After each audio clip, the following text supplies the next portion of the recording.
Insta பிரபலம் வீட்டில் கொடூர கொலை அப்படின்னா டைட்டில் பார்த்தோன்னா உள்ளே போய் என்னன்னு பார்க்க ஆரம்பித்தேன். அப்போ தான் பார்க்க ஆரம்பிச்சும் தான் தெரிஞ்சது ஒரு பிஸ்னஸ் உமனுக்கு வந்து ஒரு ஒரு ஒரு வீட்டில் தன் கணவரால் நேர்ந்த கொடூர கொலை தான் இந்த சம்பவம். காலையில் 6 மணிக்கு காலேஜுக்கு போகும்போது உயிரோட அந்த அப்பா அம்மா வீட்டுக்கு வந்து பார்க்கும்போது இறந்து கிடந்தது மட்டும் இல்லாமல் கொடூரமாக வெட்டப்பட்ட அம்மா, தூக்கு தொங்குன அப்பா, இது ரெண்டையுமே தன் மகன் பார்த்து கதர்ன அந்த சம்பவம் நம்ம சென்னையில். நான் சொன்ன மாதிரி ஒரு பிஸ்னஸ் உமன் இவங்க, அதாவது ஒரு சாரி, ஒரு ஸ்ரீ சாய் சில்க்ஸ்னு ஒரு சாரி வச்சுருக்காங்க. இந்த சாரியை வந்து அவங்க பிஸ்னஸ் பண்ணுற விதம் எப்படின்னா, ஒரு சாரி எப்படி கட்டலாம், இப்போ உள்ள மாடலுங்களை எப்படி கட்டலாம், அந்த சாரியை வந்து நம்ம எப்படிலாம் பயன்படுத்தலாம் அப்படின்னு சொல்லி நிறைய வீடியோஸ் போட்டிருக்காங்க. அந்த வீடியோஸை கடைசி உங்களுக்கு எமனா மாறி இருக்கு. ரெண்டாவது, பிஸ்னஸில் அப் டவுன் இருந்திருக்கு. அதனாலையும் கணவன் மனைவிக்குள்ள அடிக்கடி கிட்டத்தட்ட ஒரு 2 வருஷமா ஒரு சண்டே இருந்திருக்கு.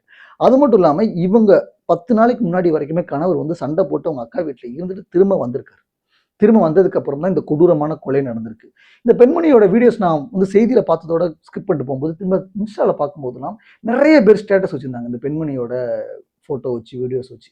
அப்பதான் உள்ள போய் பார்க்கும்போது இவங்க பண்ண வீடியோஸ், நிறைய வீடியோஸ் வந்து வியூஸ், நிறைய பேர் பாசிட்டிவ் கமெண்ட்ஸ், நிறைய பேர் ஷேர் பண்ணியிருக்காங்க. அப்பதான் புரிஞ்சுக்கிட்டா ஒரு பெண்மணி, ஒரு பிஸ்னஸ் உமனா இவங்க எத்தனை பேரை வந்து கவர்ந்திருக்காங்க, எத்தனை பேரை வந்து இவங்க ஒரு தன் வசப்படுத்தியிருக்காங்க அப்படின்னு நினைச்சு பார்க்கும்போது எனக்கு அவ்வளவு வியப்பா இருந்துச்சு.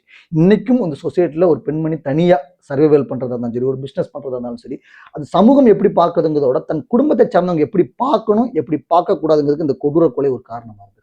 அந்த பெண் ஓடுனது, அந்த பெண் உழைச்சது, அந்த பெண் சர்வைவல் பண்ணது, அந்த பெண் இவ்வளவு தூரம் கஷ்டப்பட்டது எல்லாமே அந்த ஃபேமிலிக்காக மட்டும்தான். இத்தனைக்கும் அந்த பெண்மணிக்கு, நாகலட்சுமிக்கு 2 பசங்க.